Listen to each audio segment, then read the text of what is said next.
Foster Power is a movement to improve the lives and futures of youth in Florida's foster care system by creating access to information on their benefits, protections, and legal rights. Foster Power is the first app of its kind nationwide and was made by lawyers with youth input.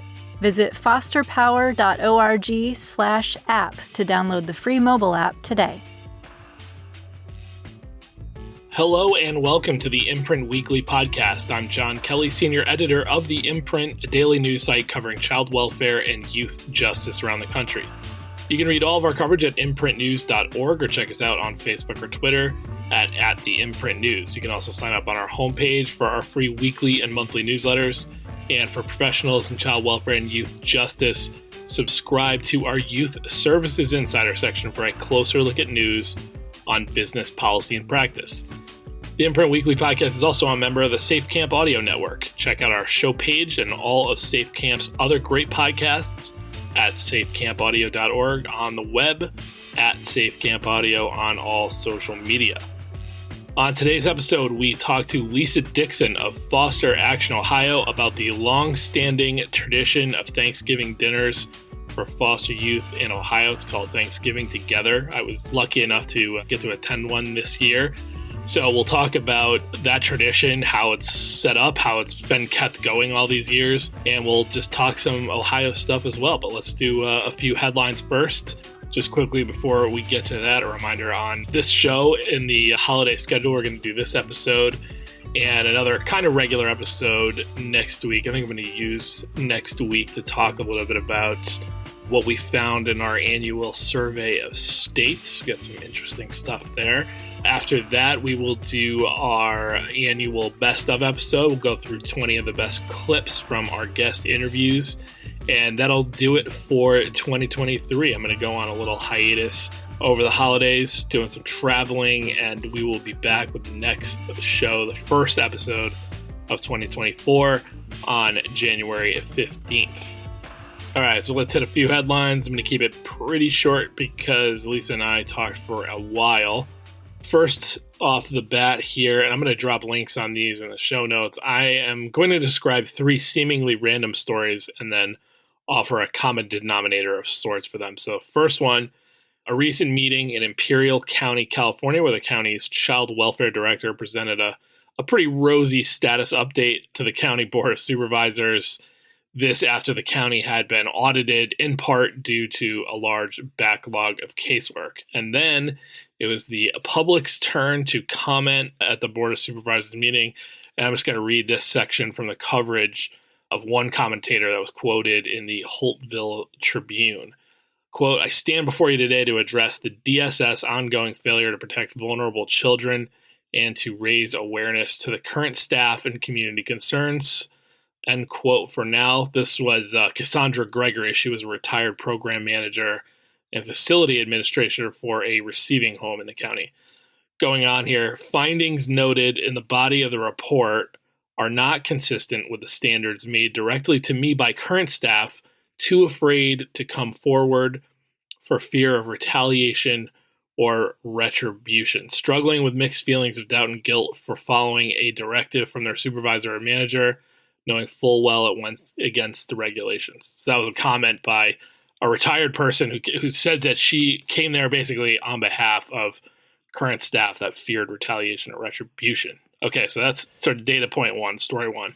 Okay, story two comes out of Maine, and it is some reporting about a report from the Maine Watchdog group that looked into what went wrong in the case of a girl who was known to the system and was killed by her father. I'm not going to say this report necessarily led to the end of Todd Landry's run as the director of the Child Welfare Agency in Maine, but he resigned a couple of weeks after it, and he resigned a day before he was expected at a hearing by the state legislature's government oversight office. So here's just a snippet from Maine Public Radio on the reporting about the report.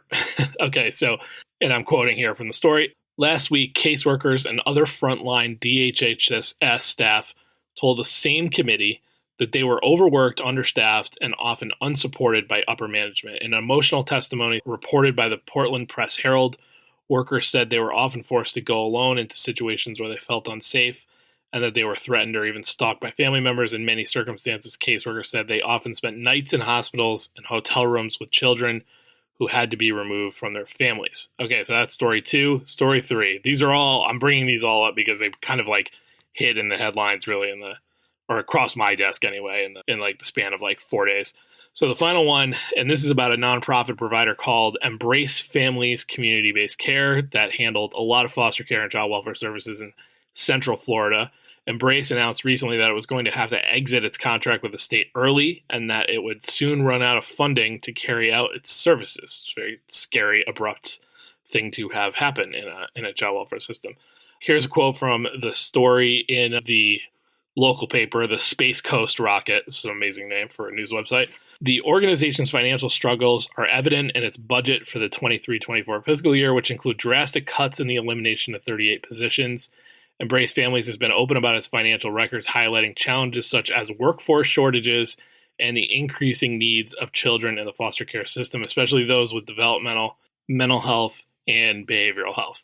So I think you probably get guessed by now that the common thread through all of these is very serious issues where the underlying kind of subtext is really bad problems with the workforce.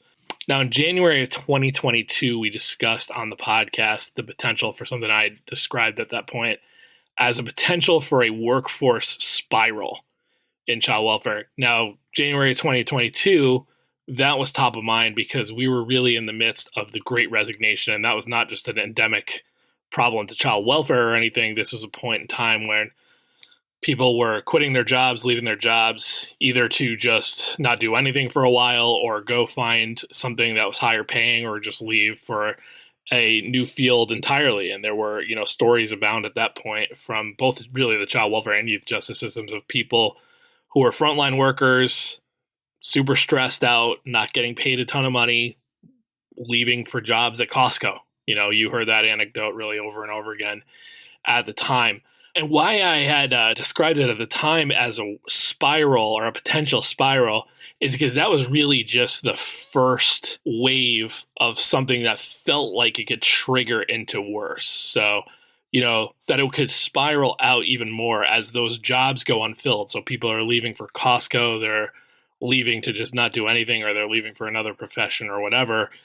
Those jobs go unfilled because now, the workforce that remains is spread out over higher caseloads that become seemingly impossible to handle in a way that ensures, the safety of children and that families are well supported.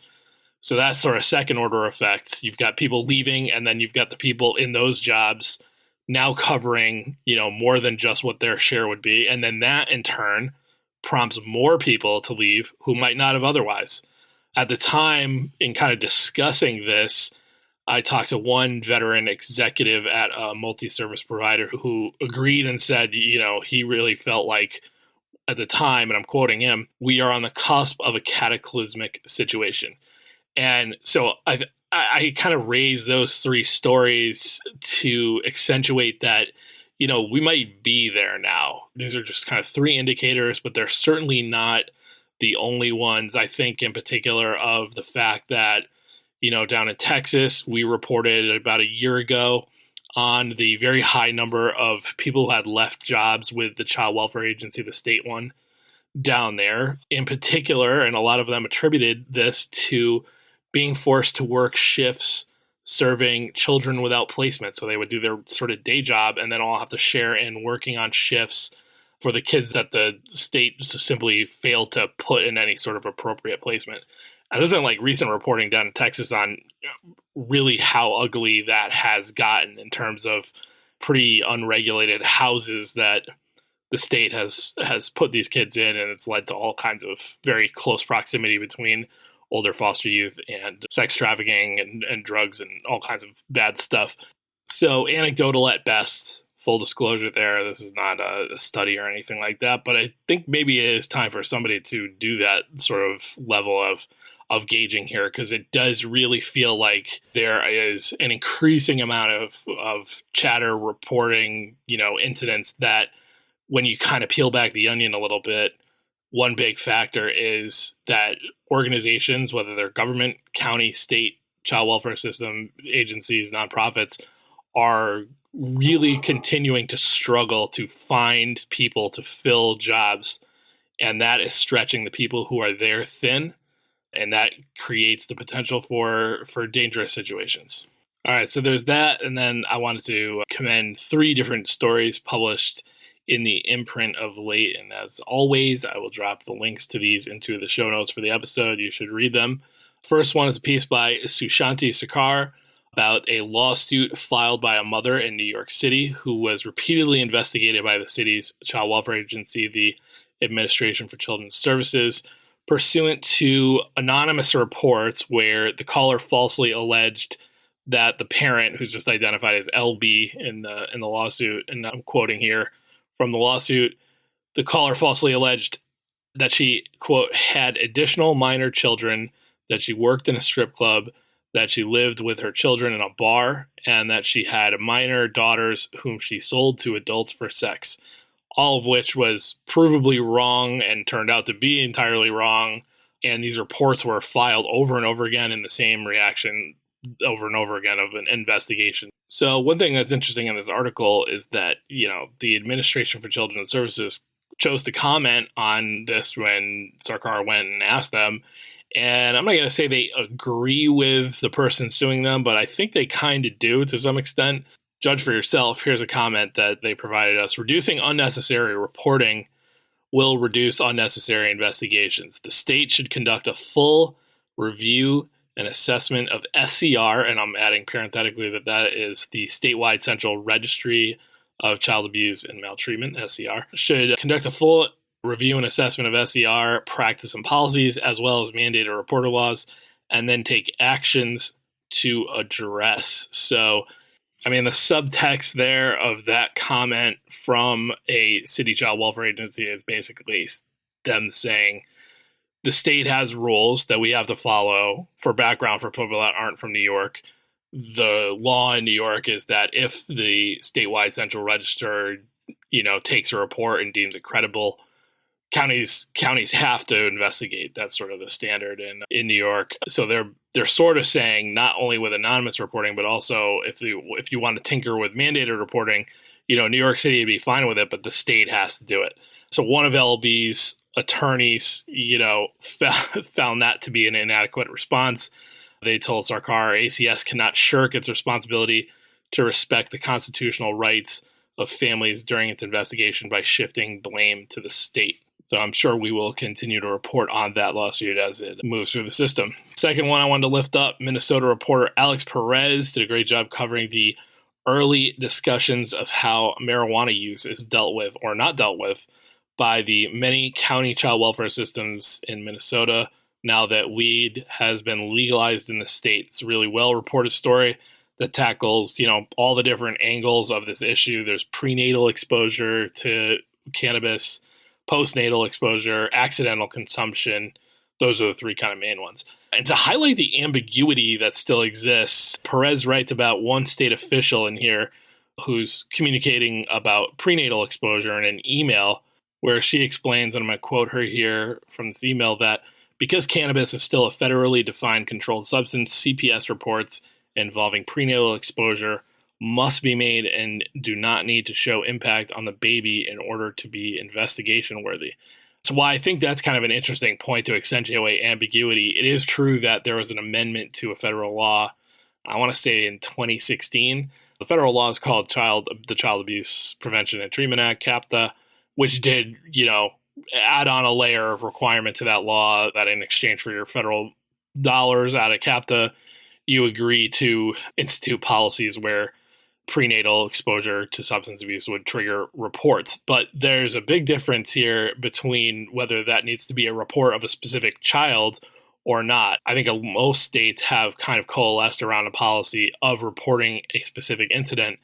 Connecticut, just as way of one example in the other direction, has sort of crafted their policy around the idea that sort of the default response when prenatal exposure is detected is to generally notify the state child welfare agency. So like the hospital or the doctors would notify that an incident had occurred, but in a general way, so that there was not actually a specific CPS report made on a particular parent. And then the hospital would be required, or people outside of the child welfare agency would develop a plan of safe care for the parent and not need to actually, engage and initiate a CPS action. They certainly would be able to if they wished to. It would kind of be a judgment call, but it wouldn't be compulsory. So anyway, that's all to just kind of highlight, we're still pretty early in the going on legalized marijuana and how that changes how child dependency agencies or child welfare agencies are patrolling this or are engaging with parents in this and all that. Okay, last one. New research out of California on education inside of juvenile justice facilities revealed a problem that kind of seems counterintuitive, which is that despite being incarcerated, where people can basically dictate where you go all day long, there are extremely high rates of chronic absenteeism in the state's juvenile justice system. So according to Out of State, Out of Mind, which is a report that was produced by the Youth Law Center, roughly 17% of youth serving time in county facilities were marked as chronically absent in the latest available school data. In some school districts, it was way higher. Ventura, Alameda, and Santa Cruz County. In all three of those, half or more of all young people are regularly missing instruction there on the level of chronic absenteeism. The report finds that the reasons for this are not totally clear, but that one factor seems to be staffing and policies. They cite as by way of example that in Los Angeles County, a 2021 lawsuit filed there by the California Department of Justice alleged that local probation officers were prohibiting entire living units within these facilities from attending school if even one youth misbehaved. So essentially, in that allegation, staff were punishing people by not letting them go to school, which would be a bit of a problem if that was more widespread than that. So you can read Jeremy Loudenbeck's great reporting on the research. I'll link to that. And also, we actually hosted an online discussion about a month ago about education and juvenile justice, and featured one of the study's authors, Chris Middleton from Youth Law Center, along with two other really great guests. We had David Dominici of Break Free Education. They have probably worked with more juvenile justice agencies around the country on education issues than anybody. So he shared his perspective on really what works in engaging young people in learning in that setting. And then we had Katie Bliss, also from Youth Law Center, who works on, who founded Project Change, which is a really cool program out of the College of San Mateo that seeks to engage incarcerated youth, particularly older ones that are in there, on a path towards, college courses and aspiring to higher education. So it's a really great little event that we did, and I will drop the link for that on YouTube if you want to check it out. Speaking of online juvenile justice conversations, Child Trends and the Coalition for Juvenile Justice are doing one this week, if you're listening to the podcast when it comes out. December 6th, 2 p.m. Eastern Time. I know I will be there. We're coming up on the 50th anniversary of the Juvenile Justice and Delinquency Prevention Act, which became law in 1974, and really to this day is the only federal policy on juvenile justice. I'm sure there's a couple little things in other places, but the JJDPA really just sets the federal standards around juvenile justice, particularly juvenile justice facility conditions and the treatment of youth therein. So in this event, a panel of 6 juvenile justice experts, including Shay Bilchick, who during the Clinton administration ran the Office of Juvenile Justice, are going to discuss, the history of the law, the significance, remaining challenges of transforming youth justice, and where more progress must occur to, fully realize the vision of the Juvenile Justice and Delinquency Prevention Act. So I will drop a link as well in the show notes for anybody who wants to check that webinar out. It is totally free. And with that said, when we come back, our interview with Lisa Dickson.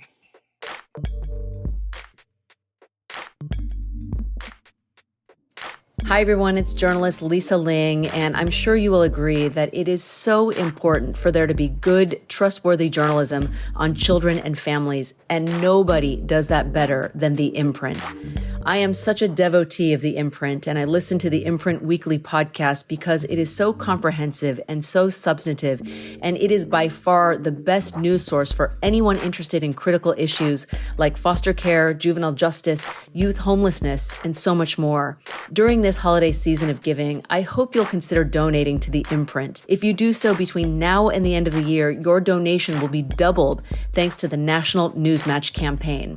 To give is so easy. Go to imprintnews.org/donate. That's imprintnews.org/donate. Thank you so much. All right, we are joined today by Lisa Dickson, co-facilitator of the Ohio Youth Advisory Board, communications chair of Action Ohio. We're going to talk about Thanksgiving together, a tradition she and others have worked hard to embed on the annual calendar in Ohio. She was gracious enough to allow me to attend it this year. So Lisa, thanks so much for joining us on the Imprint Weekly podcast. Thank you very much for having me. I'm really happy to be here. And thanks again for having me down there. We'll get into it in a second and just about how this thing came about and how you run it. But it was truly just it was a special time for me to be there and see what you guys have done. So thanks so much for that. First, let's get these guys to know you a little bit. This is house rules on our podcast. You got to give me one favorite in the following categories. You can give me more than that if you want, Lisa. Here they are: TV show or movie, book, musical group, or sports team. Lisa Dickson, what do you got? Okay, so mine that I'm going to talk about is the Kathy Mallory series by Carol O'Connell. And there's a book in it called Stone Angel. It's basically a mystery series starring a former foster youth. And in her very first mystery, she has to avenge and solve the death of her foster father. And she's tough on the outside, but on the inside, she really loves and cares for people. And my favorite book in the series is Stone Angels. And so, yeah, it's a whole series. I can dive into that series and not want to go back out again. And there's a lot of themes of righteousness and justice and making things right.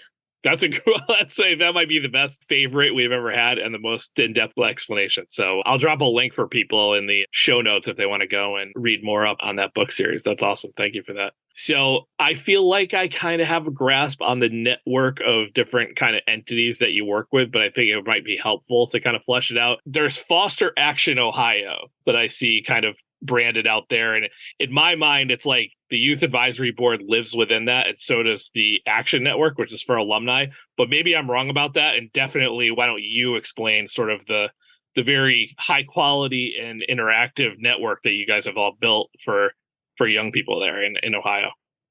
I would absolutely love to do so. We owe our beginnings to Foster Care Alumni of America. Here in Ohio, we have a lot of love for Foster Care Alumni of America, and we were actually the first chapter of Foster Care Alumni of America. We made the transition because Ohio has 88 beautiful counties, and all of our 88 beautiful counties do things 88 beautiful ways. And so trying to fundraise and trying to navigate within those 88, we found that we're more agile if we're a state organization. So we let foster care alumni know that we love them. We will always love them. We will always remember them. We've chosen to go statewide because we're more able to do the work that we do. But as I say that, I want to say that with our roots of Thanksgiving together, I think of Foster Care Alumni of America every year as well, because this annual celebration actually started in 2007. There is a legend named Misty Stensley who will always and forever be in my heart. And in 2007, I was lucky enough to travel there and be with Misty and April Curtis and Lupe and so many others and Shalita. And we were advocating to have foster care extended to age 21. We went to numerous visits and we talked to legislators and we said, we need you to foster connections to success.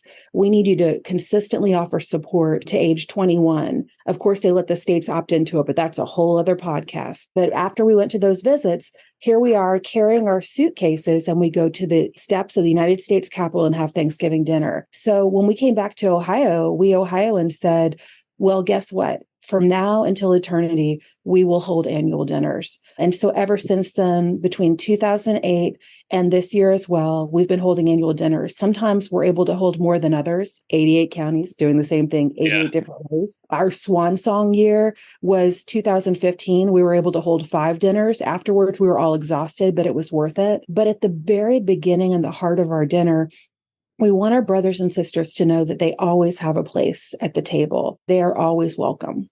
Well, that's amazing. And I had no idea that that started with a Thanksgiving outside in front of the Capitol. That's very cool. And you guys took it back to Ohio from there. My day job is a librarian, and so I'm sort of a historian when it comes to Yeah. youth advisory board and action stuff. But here with Ohio, we did transition from the Ohio chapter of Foster Care Alumni of America to Action Ohio. Uh-huh. Action Ohio stands for Improving Outcomes After Foster Care. So alumni of care together, improving outcomes now. And when we say the now, we almost always have an exclamation mark about it because it seems like there's so much more to do. And Yeah. we are kind of the facilitator of the Youth Advisory Board. So the Action Network is largely comprised or entirely comprised of alumni. The Youth Advisory Board is, you guys help facilitate that, but that is largely for youth who are currently in care, whether that's regular foster care or extended foster care. Exactly. The Ohio Youth Advisory Board is 14 to 24, and they actually govern our priorities when it comes to advocacy. We think of ourselves as older siblings, but I haven't been in foster care for a while, so I take my cues from the youth. So when we talk about our statewide policies, we listen to today's 14-year-olds and 15-year-olds and all the way up to 24. They actually have determined our policy priorities. They hold statewide quarterly meetings every year. The format is that the youth report out on events. The youth separate to different brainstorming sessions in the room. They have lunch. Usually they work through lunch because they're so passionate. And then they report out during the afternoon and they share what's new and good in their lives. The role of adults, my role is to take notes. I'm the photographer and the note taker. It is for the youth to share what their views are. And from the youth sharing what their views are, we determine our statewide policy because they're the current consumers of foster care. Gotcha. And we'll talk a little bit more about that later. So let's talk about Thanksgiving.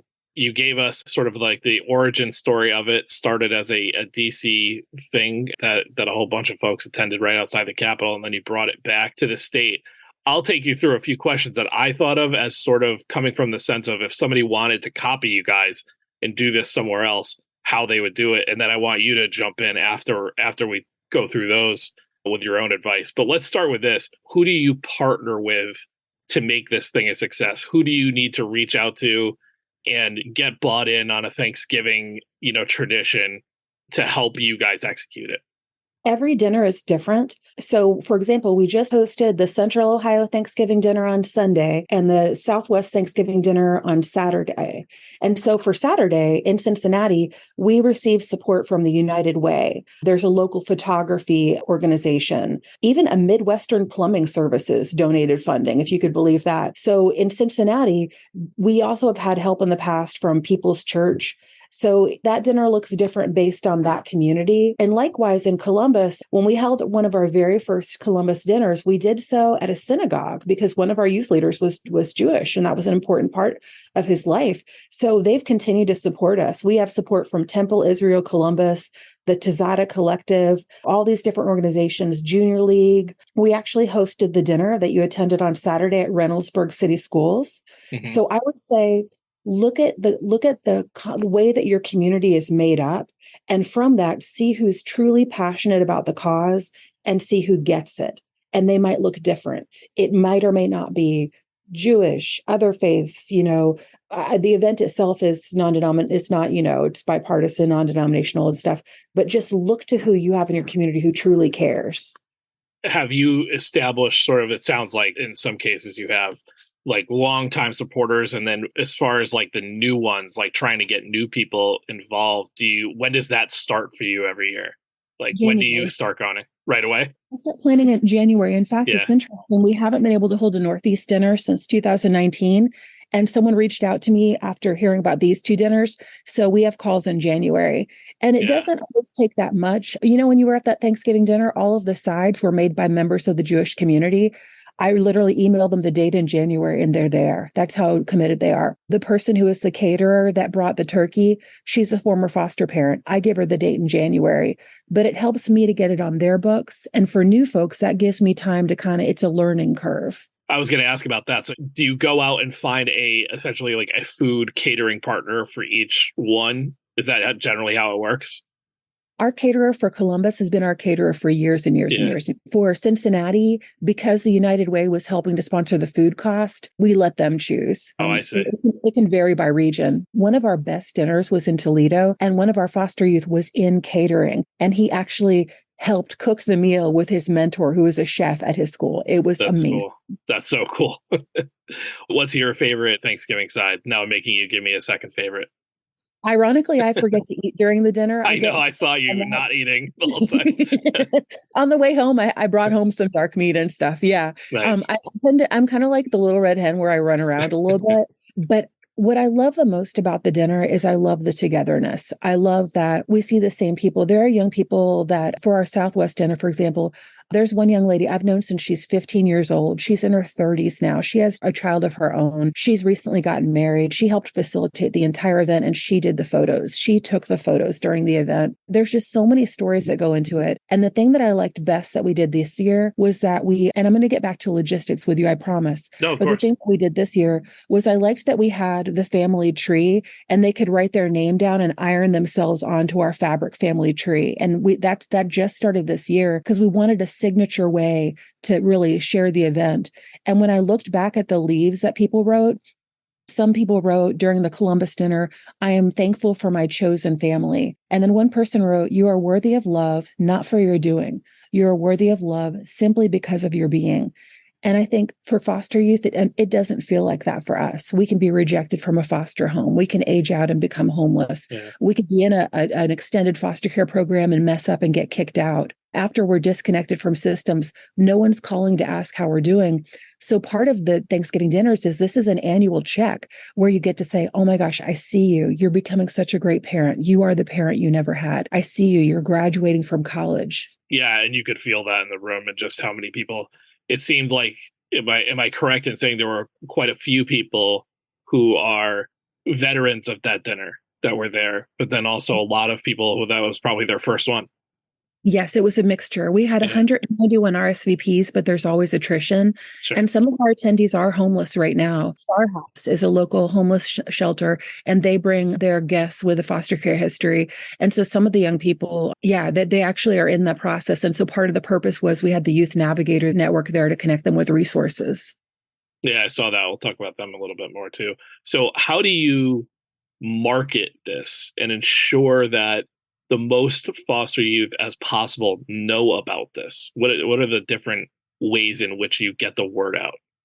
I love that question. So for every regional dinner, and this was another brilliant idea by one of the former foster youth who I've known since they were a very young teen, we have a Google sheet, and we have every private agency in the area, every public agency in the region. We have their names, and we have every time that we call or email them. So we take it really seriously. The way that some organizations do fundraising, we're not as strong on the fundraising part. Maybe we could be better at that. But what we care about is, please bring the youth, please bring the youth, please bring the youth. I'll say that the biggest struggles that we have is that sometimes people don't want to work on the weekends and bring youth. And so when we make those personal emails or those personal calls, we try to really get them bought into this, especially for group homes. Our young people who are in congregate care, I was in a group home, I was in a couple group homes when I was in foster care, and you can feel very forgotten about during the holidays. And we want them to know that they are remembered. Is your sense that the majority of attendees come from group homes and residential centers? Is there I don't want to, faction is an ugly word, but you know what I mean? There's young people living with kin. There's young people living in foster homes. There's young people living in group settings. Do you find that one or the other tend to attend this more frequently? It's a mix. And also kinship cares, it's a mix. A lot of times our county youth advisory boards come, and that's a mix. You could be adopted, congregate care, kinship care, foster care. So our youth advisory boards show up loud and proud and strong. They even had a table during the event. Group homes have the most attrition. So like for the Cincinnati dinner, we had 145 RSVPs, and we'd ordered enough food for 125. And we did not worry about that because group homes sadly always drop off at the last minute. We had more than enough food. But the group homes, because they're juggling so much. So when I look over, we've actually been doing for all of the youth advisory board events this year, we've been tracking the DEI, the diversity, equity, and inclusion. And we're actually a really good mix of different communities and different foster care backgrounds. So other than a very killer plate of food, which I had the opportunity to have. It was delicious. What are youth and foster families going to get when they show up at one of these dinners? So I know a little because I got a chance to walk around. But why don't you tell folks, you walk in the door, of course, there's going to be the meal, but what else is part of this day every time? We want them to leave with more than what they came with. So we have resource tables, and we also had like tons of giveaways. We had a former foster youth, and her name is Bethany. And one year we didn't have a lot of giveaways. So if you've noticed, the entire back of the auditorium was covered with clothing giveaways, baby clothes, diapers. We have blankets that are handmade by my very own blanket. We had suits and some shoes. So we want them to leave with more than what they came with, especially because we know that some of our attendees are unhoused. One young lady who came to our Columbus dinner boxed up stuff for our youth in another county and said, Lisa, can you get this to her? She can't make it today, but she needs clothes. And I checked out and made sure they were all her size. I thought that was beautiful. But when you come in the room, so here you are, you enter our Thanksgiving dinner, you sign off on the registration, you can have some free giveaways, you can go to the resource tables. The resource tables this year did include the Youth Navigator Network, our Youth Ombudsman, which was a huge win for Ohio youth to get the Youth Ombudsman, the Franklin County Youth Advisory Board. And we even had some participants who want to start mentoring for foster youth and housing for foster youth. And they attended so that they could get to know youth and ask their opinions. It was really cool. We're able to get them networked at the end. But when the event begins, we kind of do the welcome and purpose of the event. And I don't know if you know Jamal Callahan, but he's a great MC. He wasn't able to be here this year, and he's so awesome. I had to split up his role between a bunch of us because I like to be behind the scenes. So we had Ruth Ann for Columbus, give the welcome and share the purpose of the event. We want them to know what's going on and why they're there. We have the food and fellowship time. And then after the meal is served, the whole focus after that is your voice matters. So they can share an accomplishment they have. They can share something that they're grateful for, or they can share a message of encouragement. In Cleveland, when we hold dinners there, they have done singing, duets, trios, raps. Sometimes we had to censor some of the raps, but that's okay. They felt free in that moment. So that's the open mic. And the open mic looks different in every community. This year, I noticed a very strong focus on belonging and wanting other people to know when the youth were speaking out and the young adults, like even if you're discouraged, to know that you're not alone, to know that you can make it, to know. I felt that really strong this year. And then we usually raffle off gift cards at the end. Yeah, that was the most winners of a raffle I've ever seen, which I think was the intention, right? Everybody wins. Everyone won. Yeah. Everyone won, and there were some extras, and we gave it to the young people that were homeless because, again, equity wise, that seemed the most fair. Yeah, but everyone won the raffle. Yeah. What feedback have you gotten over the years, I guess, particularly from young people, that has informed how you do this? Have there things that have been dropped off of kind of the plan or added based on, what young people told you about the day? It's changed over the years to be more focused on just the basics. When we first got started, there was a year where the wife of the governor came and gave a speech. To be honest, at a Thanksgiving dinner, they don't want to hear somebody else giving a speech. They want to, I mean, anyone coming to your Thanksgiving dinner and giving a speech? I don't even I get really uncomfortable when everybody's like, let's go around and say what we're thankful for. It's like, oh no. Yeah. So we know this. And there was one element this year, again, Jamal Callahan, we love him so much, and he can only be in one place at one time. That's just a struggle for all of us. There was one thing, because he wasn't there this year, we didn't have the dancing at the end. We didn't have the music at the end where they were dancing. And I think that's okay because the people, they had so much to say during the speaking part that we ran out of time. We were still cleaning up quite late afterwards, which was funny. But when Jamal's there with his wonderful easygoingness and his great musical ability, we often have like a lot of dancing. That's one thing we missed this year. So that's cool. So that's good advice. And yeah, I mean, the open mic, Lisa, was just, it was really something to take in. I agree with you on the overall sentiment. I thought it was that. I think there was a lot of feeling of, a lot of people just communicating to one another about just remember that like the past doesn't need to define you, and it's just a moving on point. I thought it was particularly great when one young man really talked about the bond that he had formed with another one who I'm presuming that maybe they have lived together somehow, either in the residential center or somewhere. That was really powerful too. I wanted to ask you about the young man who reads the poem and dresses better than I have ever dressed in my life, including at my own wedding. It seemed like that was a tradition of sorts? Has that been going on for a while with him reading these poems? Because his poem was unbelievable. Yes, we had a really amazing poem by Jay, by another person at our Cincinnati dinner as well. But his name is DC Curry, and yeah, he does that every year. And also, he's been a part of the work that we've done for so many years. We used to do a Suits for Success program where we would give you suits, and he would help out with that. But yeah, that's his thing. He is the poet. Yes, I love having him there.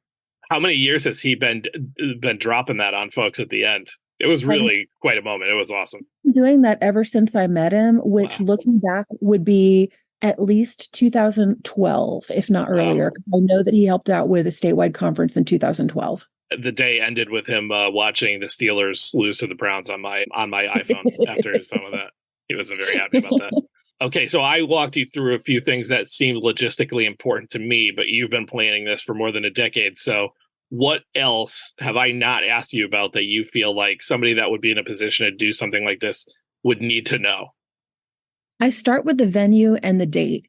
And I always say the venue must be free because, the cost of food is so expensive. That's the highest cost. So I always where we were at literally the Reynoldsburg Summit High School, and they've let us use their space for free for years and years. But before then we would hold it at other venues, but the venue's got to be free because there's so many other things that we want to spend the money on. We'd rather give gift cards to youth, or we'd rather make sure that the food is there. So that's my non-compromisable. We've never paid for the venue that I'm aware of. The Thanksgiving dinners, they are expensive, which is why it's nice to potluck when you can. Maybe your local junior league wants to make desserts. The Jewish community also donated the pumpkin pies because if you're going to feed, we had ordered enough food for about 200 people because I knew the RSVPs would be 191 for the Columbus dinner. If you're going to do that, our caterer can bring the turkey and the dressing because that's something you really want an expert to make, and you really want an expert to make sure about the temperatures. You don't want to play with for sure. Salmonella is real, but side dishes people can bring and make desserts, and it might make them. And not only that, I would say when you do the stone soup way of doing it, my husband has a saying that wherever you dedicate your time and energy, your heart will follow. And when I look back on the dinner, the people who arrived the first and who've been involved the longest, they take great pride in getting pies. I was getting emails night after night. We have 23 pies now, Lisa. We have 30 pies now, Lisa. Their heart is in this. Yeah, and even your youth ombuds, her mom is foster mom, felt really compelled, right? She couldn't go, but she sent dessert up there with her, I think. Yes.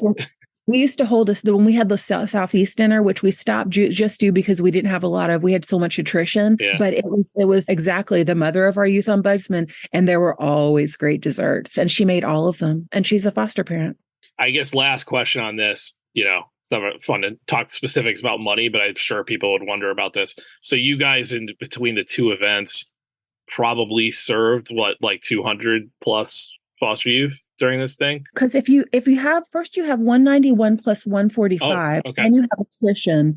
So I would say between if you said 250, I think that might be a good gauge for that. And the year we did 5, it was a lot more, of course. Sure. So for call it 250, what did you need to raise? I guess for the person out there that's thinking how much do I need to pull this off? What would you say if there's a number per youth or what? Yeah.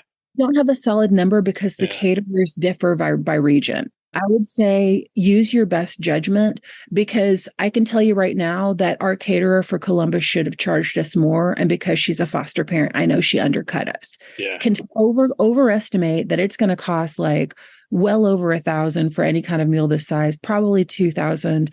And sometimes if you can have other people make stuff, that can help. But I don't have a straight number because United Way paid for our Cincinnati dinner, and they refused to tell us what they paid because they. That's good though. That's whatever that works. Yeah. Thank you. We'll take care of all the rest of the stuff. That's great. But I know that Thanksgiving dinners are getting more and more expensive. So I would say choose a caterer that's good and healthy, and your guests won't have food poisoning, of course.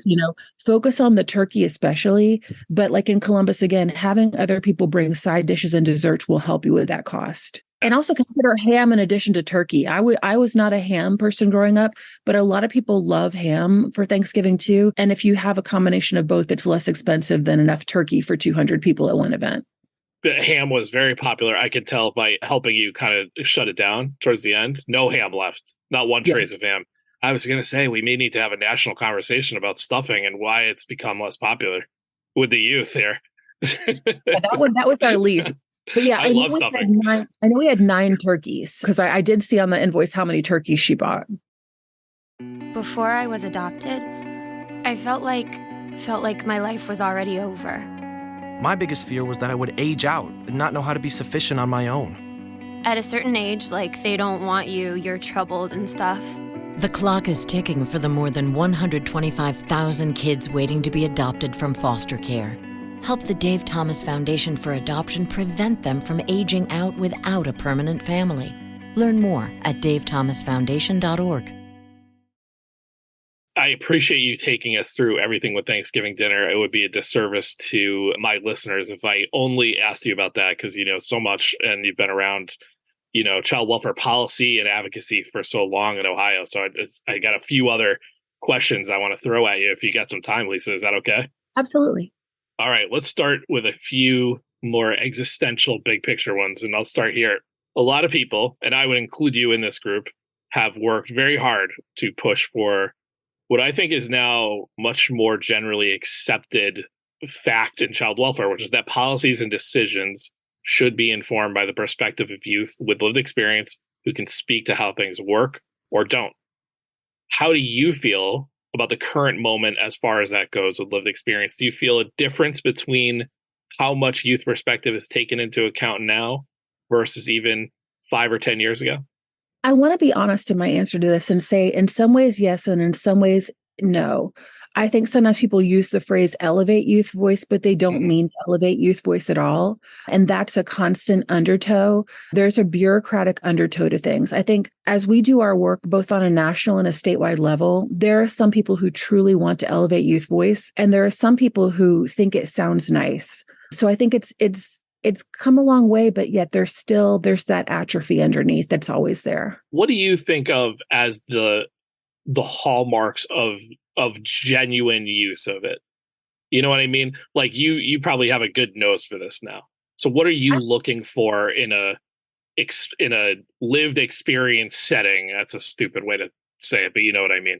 Like what are the hallmarks of authenticity there in that effort? I think that there's a willful forgetfulness when it comes to things that the youth themselves have advocated for. And even when they do things like youth demonstration projects in a general sense around the nation, I don't know how to say this, but let's say if I was going to pilot something, it doesn't make sense to me to pilot it and not eventually come up with something overall as an overall solution. I think sometimes it's a dilatory tactic. Sometimes it's just stalling. I think that there are really key solutions. One of the things that's been both a beautiful experience in my life and also a bit disheartening has been traveling to DC. Misty and Foster Care Alumni of America are always a part of my heart. So I had told you that I went to DC with them when we advocated to extend foster care to 21. And so whenever we were able to get some funding here in Ohio, we traveled to Washington, DC between 2013 and 2020. So that's 2, 4, 6, 8 years of our lives that once a year we would go to DC and we would meet with legislators and for many years, we would meet with HUD. And our youth actually wrote and passed federal legislation. But what breaks my heart, to be completely transparent, is the willful forgetfulness that takes place about it, because I don't get calls asking for our youth to do technical assistance about the very resource they helped discover. I don't see their names mentioned when it comes to the things they've created. And it's not an ego thing. I don't want people to know the name of Lisa Dickson, but I want people to remember that when you have youth doing something, it's not a check mark on your grant so that you can say, we had a bunch of coffees and we had a bunch of meetings and we brought youth in the room and we used really big words that they didn't understand. And then we ended up, our discussions ended up not even going where they wanted. When you have youth in the room, they are smart. They are capable. This is urgent for them. And they can actually write federal policy. They can design things. And when they do, please remember that they had a role in it. And they don't just want a role in coming up with it. They want a role in execution. Before I get off my soapbox, I am going to share one visual that I have where we talk about the difference between youth serving and youth empowering. And I think that that's where our nation has a lot to go. When you're youth serving, you look at the youth and you're like the passive recipients of programs. They get prepackaged stuff. But when it comes to youth empowering, the youth actually develop it. So, for example, after the Cincinnati dinner, I texted my friend who's over the Hamilton County Youth Advisory Board, and I said, next year, would the youth like to take more of a role in planning the dinner? Maybe we want to have them speak first. And I just feel like that sometimes people only want to have youth at the table when it's convenient. That's kind of my sense about that. Listeners cannot see that visual, but I will share that in the show notes so that you can check it out. It was a very good little kind of just rundown of those two things, youth serving and youth empowering. You mentioned earlier that Ohio has 88 different counties, and those counties pretty much operate their own child welfare services, which is different. I think there's about 13 states that do it that way, as opposed to the state really having kind of most of the leadership and accountability for child welfare. So I'm just curious for you, as somebody who has advocated and worked in Ohio for a long time, but also has that exposure to other states and your colleagues in other states and federal advocacy, do you think that Ohio's more fractured system with the 88 different counties is overall an advantage or a barrier? We perceive it as a barrier, but there's a lot of resistance to changing it. I've actually, with one of the youth leaders in Hamilton County, every time I'm on the phone with him, Antonio and I talk about what a barrier it is, because what it leads to for our young people is inconsistency. It is not fair that if you live in County A and your levy fails, you receive so much less support than if you live in County B. It's simply not fair. It's inequitable. And it's also not fair that, like, there are solutions. As an example of what the youth themselves have been coming up with their own solutions. For foster parent training, the youth themselves actually came up with a list of key elements of interdependence, because none of us are independent. The youth themselves identified essential resources they wanted people to know. They created a menu of life skills activities. They reviewed workshops. But within 88 counties, we can't guarantee that every county will share one of the workshops that the youth has vetted, because their regional training centers choose what to share. So it's always kind of an uphill battle. I'm originally from Kentucky, and Kentucky's the Commonwealth. We do the same thing one way, which also means when we did the same thing one way, we screwed it up the whole statewide. And that may or may not have happened. But the fracturedness is really a problem. And one of the things that the youth want the most in 2024 is we're already planning ahead to hold a statewide leadership and life skills summit. We want to bring youth together from all over the state. And in the spirit of youth voice, every workshop is going to include youth voice in the development of content. We're helping to pay for it. So if we're paying for it, then we can say this is not adult-centric. This is not lived experience is going to be prioritized from beginning to the end. And so that's something that we're really excited about. And we've already field tested it, because a while back, we did a self-care summit, and we discovered that even post-COVID, we're now able to bring youth back together. And we got youth from counties all over Ohio, and they came together for that. So that's our vision for 2024. And we got a lot of counties that we'd never heard from before for the self-care summit. But in 2024, we have our eyes on the state, and we want youth from all over. I can't guarantee all 88 counties, because some of them are simply unwilling to drive, but they will have emails, they will have phone calls. We will be reaching out to our utmost to make that event happen next year. So it has been about 2 years since Ma'khia Bryant was killed by a police officer outside of her foster home, not far from where you and I just got together with the Thanksgiving dinner, where Thanksgiving together occurred. Publicly, her death very much became, as far as the media coverage about the engagement with law enforcement, right? That she was swinging a knife towards somebody, the officer shot and killed her. The coverage really focused on the incident. Did her death lead to any discussions, changes in policy, anything when it came to child welfare, either in her home county, Franklin County, right? Because as we just discussed, 88 different systems, or statewide? Yes, I have two things to talk to you about that. One is, before I say that, I want to say that wrecked our community, especially because what they didn't talk about was that the foster home she was in was warehousing youth, that they had like bunk beds worth of youth in the home, and that it was a very dysfunctional foster home that should not have been left in. But what we did afterward, because when that was going on, that wrecked our community. I got so many calls. We would hold like meetings. Two things have come out of that. One is a follow-up. Ohio was the very last state in the entire nation to have police as mandated reporters of abuse and neglect. I'm talking dead last, number 50. And this happened directly before the pandemic. And so it only happened in March 2019. But we want to make sure that there's follow-up training. So if you think about it, if our state is dead last, that our police officers even know that they're mandated reporters, and then the pandemic happens, shortly after, we've got to get back in. And we've been reaching out to train the officers again about like trauma informed. That would have helped. And and Black Lives Matter is a real thing. But I have to tell you, we were dead last. I can't say that enough about how hard we had to fight just to have them as that. So we're hoping to keep working on that. And the other thing that came up was that foster home, again, was not a healthy foster home. I know way too much about it. We have foster care alumni that lived right down the street from it. So I know way too much about that situation. So talking in more of a general sense, we started advocating for a youth ombudsman office in 2019. Throughout the pandemic, we held 45 virtual legislator visits. We were the cheers of the Ohio State House. Pretty much everybody knew our name. We got support from the Children's Defense Fund of Ohio because making sure that youth are not in abusive and dysfunctional placements is children's defense. And so we were able to successfully get the youth ombudsman office. And throughout the way, they kept saying, no, you're confused. You think you want an office just for youth, but what you really want is you want an office for adults and youth. And so repeatedly, we had to tell them that our lessons learned from other states were that if you try to serve adults and youth at the same time, adults are prioritized. And you had the honor of being able to talk with our very first youth ombudsman. Did you know the youth themselves actually got to vote on the criteria for her position? We held virtual focus groups and they created an interview grid and insisted that be used to hire the ombudsman. Nice. And I think that's why we got someone so awesome. When you say prioritize it, like are the adults in the equation foster parent? Like, are you talking about like somebody to be an ombuds for foster parents? They wanted to combine those two things?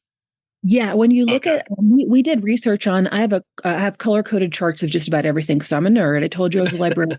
But we did research on every ombudsman office in every state in the nation. Oh, I need this. You got to send me this. Oh, you're getting it. Very helpful. And we haven't updated it since we got the ombudsman office, so feel free to update. But we looked at the population served, the location, the daily operations. We went on their website and we saw like how youth friendly it was. And so you could see, and who is it that does it. And so when you look at these trends, we could easily see, and we repeatedly mention this in our talking points.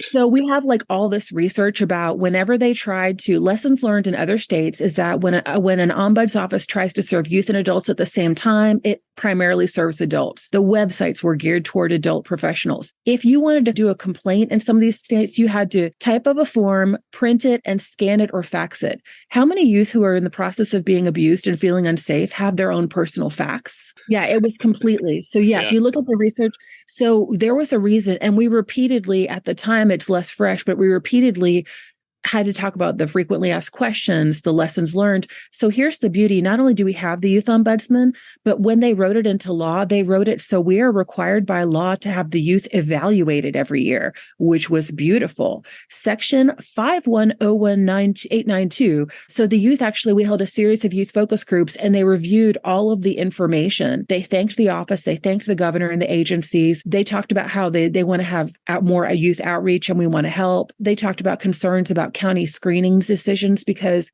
another thing to be aware when you talk about Ma'khia Bryant is that she and her biological sister called and asked to be removed from the current foster home that they were in and were not removed. Mm-hmm. And what we've heard repeatedly, and this is a big concern that we keep working on, is when youth call county child abuse hotlines to self-report abuse, they're being screened out and not taken seriously. And that is not okay. That is undermining the cause of youth safety. We actually had youth. We do these evening focus groups on Zoom and we take notes on what they say. They've actually worked on draft LSC language to revise Ohio code to make it so that youth will not be penalized for running away, that the very fact that they have run away does not count them as unruly, because currently in Ohio code, they're described as an unruly child and there is no younger age. Like you could be 6 years old, you could be 9 years old, and if you run away, you are specified as an unruly child. We want to update that. One thing about, as more details came out about Ma'khia Bryant and the last, years of her life, that really struck me was that it appeared, and maybe you know more because it's not like I've followed this closely since what happened, but that she and her sister were living with their grandmother, and that seemed to be fine, but for the fact that the grandmother got evicted because the apartment was too small. And then that led to them ending up in that foster home. Is that an endemic situation in Ohio? I mean, do you feel like, because it sure seemed like, man, could we just have found a better place for them to live with grandma?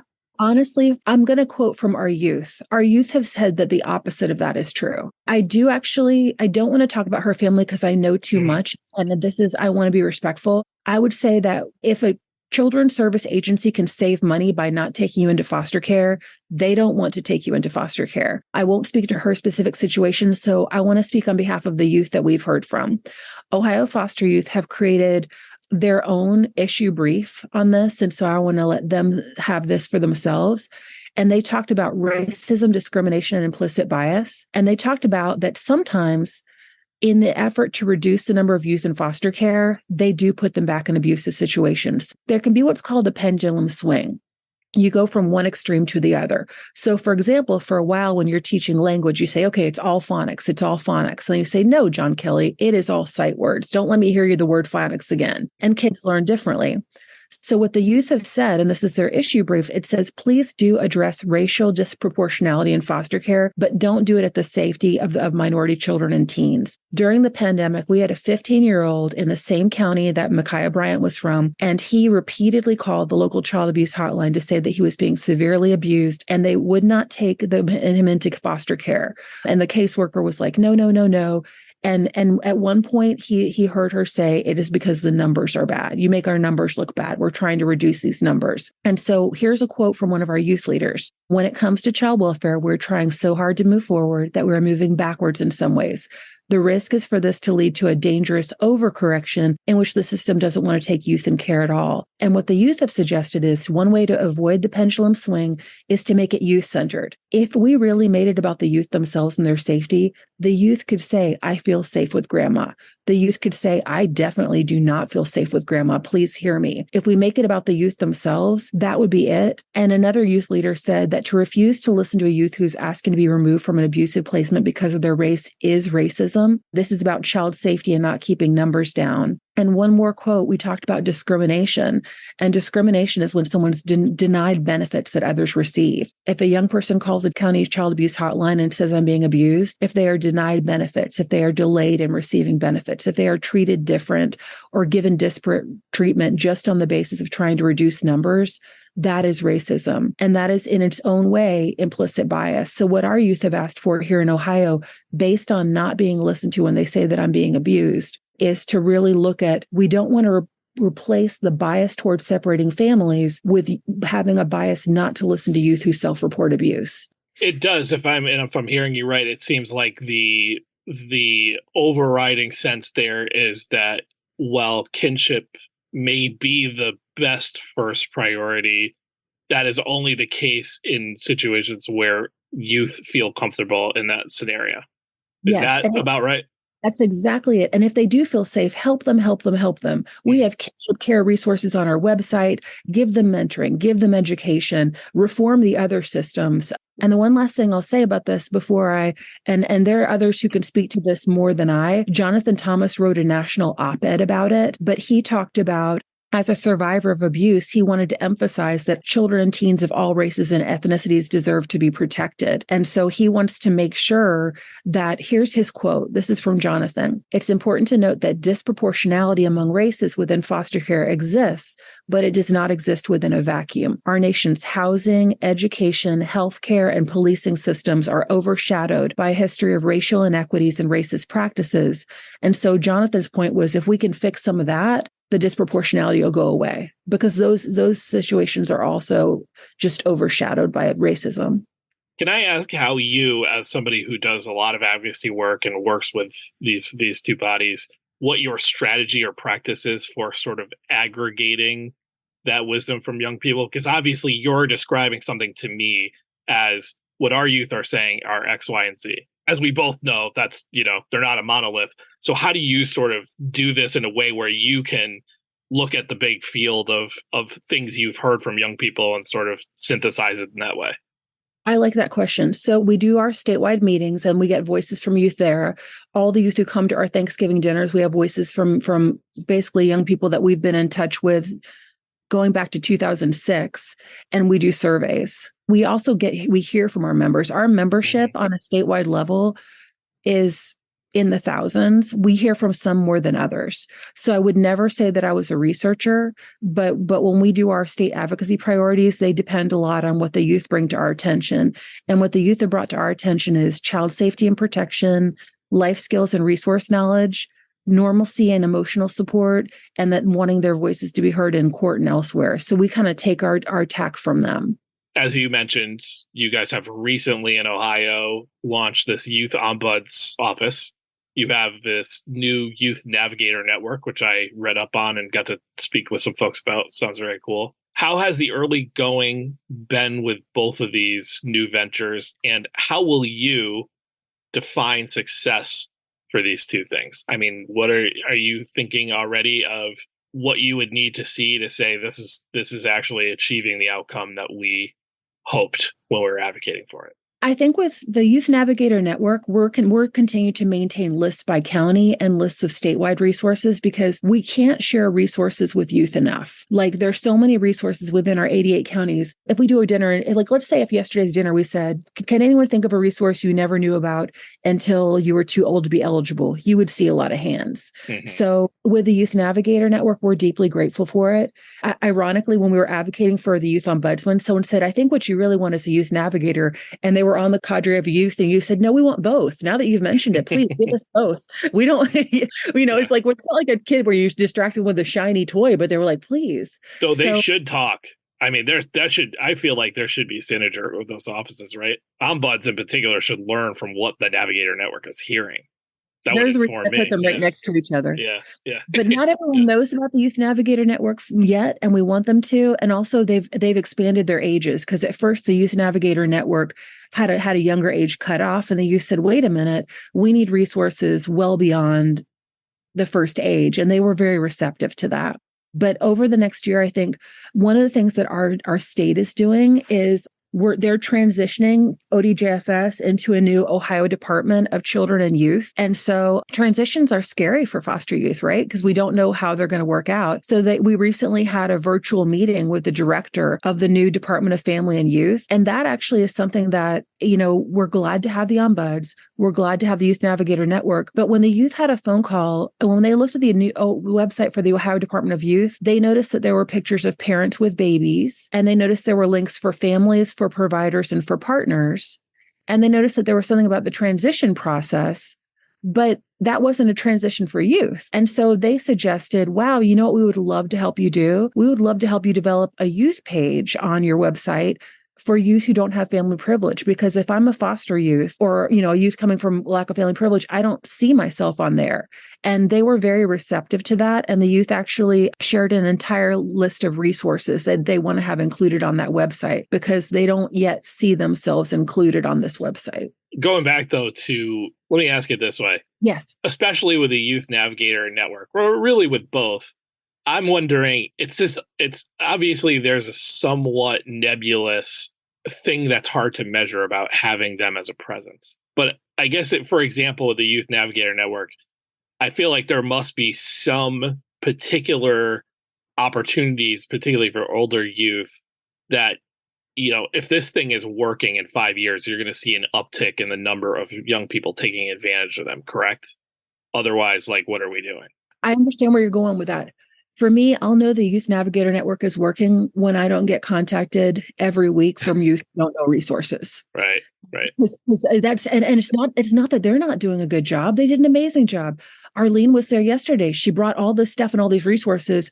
I am contacted. We still have 88 different counties with all this disjointed. They don't know about the Youth Navigator Network yet. They don't know about statewide resources. They don't know about all kinds of things. And so that was the ask when the youth said they wanted a youth page on the new Ohio Department of Families and Youth, is that you cannot, and I'm going back to the quotes real quick because I like to quote from youth directly rather than, again, I've been out of care for a while. They talked about how while a youth page on the Ohio Department of Youth's website can never replace the need for caring adults to support and mentor youth, it could inform them. It could inform the youth. And so we're hoping that there'd be photos of them. We're hoping that there will be resources. And that we also suggested, one of the resources we suggested to be on there is, I don't see the Youth Navigator Network on this website yet. I don't see the Youth Ombudsman on this website yet. Right now, it's okay because it's a brand new website. They haven't hired their communications person yet that I know of, but they said they wanted to hear from our youth, and that was the ask that our youth have made. So as we talked about very briefly, Ohio's current and former foster youth were very instrumental in building what has become a national program called Foster Youth to Independence, which provides vouchers on demand to help young adults make this stable transition from foster care. How's that going in your own backyard? Are you seeing pretty effective use of the vouchers in Ohio? In the counties that use them, yes. That's another thing over where we always have our wish list, and it's getting all 88 counties to sign on because it's not difficult. In the counties that have done it, we've had huge success. It's just, that's the other thing too. And honestly, I have a great answer for you. That's why we haven't been to DC. We were taking the youth to DC repeatedly. And then we stopped in 2020 due to the pandemic. And we haven't taken a cadre to DC yet because if our youth can create the federal law, and yet it's not in every one of our 88 counties, then we have more work to do statewide. So we kind of shifted gears from 2021, 2022, 2023, and we've been really hitting home because our youth are bone tired of the inequity and the lack of consistency. Lisa Dickson of the Ohio Youth Advisory Board and Action Ohio, thank you so much for joining us on the Imprint Weekly Podcast. Thank you. Thanks to Lisa Dickson of Foster Action Ohio for joining us today. And thank you to Foster Power, a movement to improve the lives and futures of youth in foster care by creating access to information on their benefits, protections, and legal rights, for sponsoring this episode of the Imprint Weekly Podcast. The Imprint Weekly Podcast is a production of the Safe Camp Audio Network, which is a division of Fostering Media Connections. Please visit safecampaudio.org on the web or at safecampaudio on all major social media. This podcast is produced and mixed by Christine Anjoko with music by Luke Giroux and Cyrus Elia. If you enjoyed this episode, we would love it if you consider subscribing or giving us a 5-star rating on Apple, Spotify, or wherever you download your podcasts. And we would greatly appreciate if you consider supporting our work here on the podcast and in print. Small donations from our listeners and readers go a long way towards helping us grow and cover more great stories in child welfare and youth justice. To support us, very easy. Just visit imprintnews.org/donate. You can follow The Imprint on Twitter and Facebook by searching the handle @TheImprintNews and visit us on the web at imprintnews.org. You can email us at tips@imprintnews.org. I'm John Kelly, and we will see you next week.